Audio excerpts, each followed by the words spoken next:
Coverage continues with investigator Mark Douglas, who dug up some startling information when it comes to automatic weapons in the hands of civilians.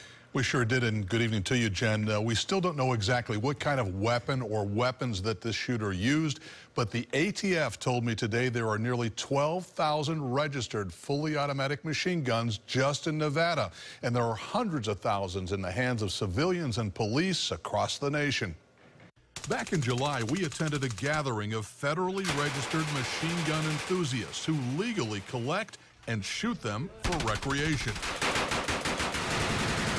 The ATF tells me there are 630,000 federally registered machine guns nationwide, and that doesn't include millions more assault rifles that some people can illegally convert to fully automatic weapons, guns that keep firing until they run out of bullets as long as you hold the trigger. With 3 of these magazines, you got close to 100 rounds. Certified firearms instructor Carl Norton owns several semi-automatic assault rifles that fire high-velocity rounds. And if he was using this from 200 yards, he was shooting fish in a barrel. Norton says just one bullet fired from an AR-15 or AK-47 assault rifle into that Las Vegas crowd could have caused multiple injuries. I think what we're looking at here, that a lot of people were hit,